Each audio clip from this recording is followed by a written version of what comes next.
হরে কৃষ্ণ। রাধে রাধে বন্ধুরা, গিরিধারী গোপাল সোনা চ্যানেলে তোমাদের সবাইকে সুস্বাগতম।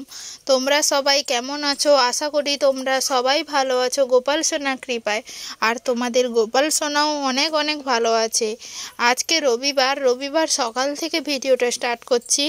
সকালে ভগবানের সেবা দিয়ে তোমাদের সাথে দিনটা শুরু করছি। সবারই দিনটা ভগবানের সেবা দিয়েই শুরু করা উচিত।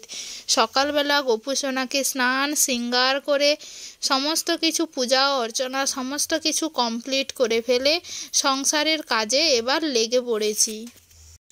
সকালে ছেলেকে নিয়েই বসেছিলাম, কারণ বাড়িতে ছেলেকে একা রেখে এখন ছেলে এতটাই দুষ্টু হয়েছে, ওকে ছেড়ে কোনো কাজই করা যাচ্ছে না।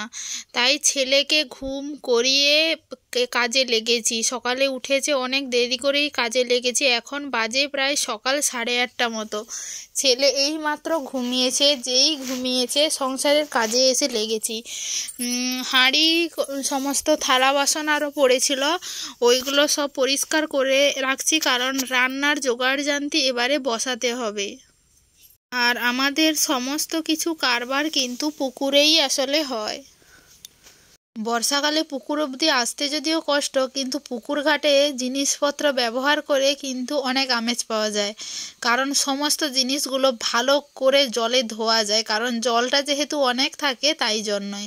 হয়তো অনেকের ঘেন্নাও হতে পারে যাদের ঘরে সম্পূর্ণ ব্যবহার নলকূপের জলে, কিন্তু আমাদের গ্রামের দিকে প্রায় বেশিরভাগ বাড়িতেই পুকুরেই ব্যবহার হয়।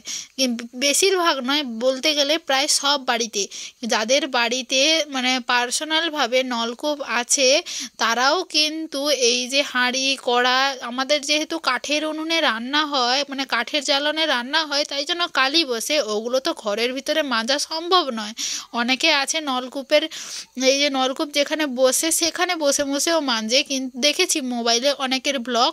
কিন্তু আমাদের গ্রামের দিকে কিন্তু প্রায় সবার বাড়িতেই পুকুরেই জিনিসপত্র আসলে ধোয়া মোছা হয়। আর এই পুকুরে ধোয়া মোছা করেও কিন্তু খুব সুন্দরভাবে ধোয়া মোছা করা যায়, যেহেতু জলের পরিমাণ অনেকটাই থাকে। সমস্ত জিনিসপত্র ধুয়ে নিয়ে এসে রান্নাঘরে রেখে দিয়েছি। এবারে বসে পড়েছি হচ্ছে সবজি কাটতে। আজকে করব হচ্ছে কুন্দলি ভাজা, পটল ভাজা, আর করব হচ্ছে টক। আর টক করব হচ্ছে ওলকপি আর হচ্ছে গাঁটি কচু। এইগুলো কিন্তু আমাদের ঘরেই হয়েছিল, খুবই ছোট ছোট। এই বছর ভালো হয়নি, খুবই ছোট ছোট হয়েছে। কি আর করা যাবে, যেমন হয়েছে তেমনগুলোকেই তো রান্না করতে হবে বলো, না হলে ওইগুলো আর কি করব। সমস্ত জোগাড়জান্তি করে ফেলেছিলাম, শেষে ভাবলাম একটা বেগুন ভেজে ফেলি। খুব নরম একটা বেগুন ছিল বাড়িতে, তাই ভাবলাম গোপুসোনার জন্য একটা বেগুনও ভেজে দেই। কড়াইতে প্রথম তেল দিয়ে বেগুনগুলোকেই ভেজে ফেলেছি। বেগুনগুলো ভাজার পরে সেই কড়াইতে যেইটুকু তেল বেঁচেছিল সেই তেলেই দিয়ে দিয়েছি কেটে রাখা পটলগুলোকে লবণ হলুদ দিয়ে ঢাকনা দিয়ে দিয়ে খুব সুন্দর করে ভেজে নেব। পটলগুলোকে এপিঠ ওপিঠ খুবই অল্প আঁচেই আমি ভাজবো, কারণ পটল সেদ্ধ হতে একটু সময় লাগে। কিন্তু একটু অল্প তেলে যদি ভাজতে যাও তাহলে কিন্তু পটল ভাজিতে একটু তেল দিলেই কিন্তু পটল ভাজি খেতেও ভালো লাগে। তাই আমি আরেকটু তেল দিয়েছিলাম। তেল দিয়ে পটলগুলোকে ভালো করে ভাজা করে তুলে নিয়েছি।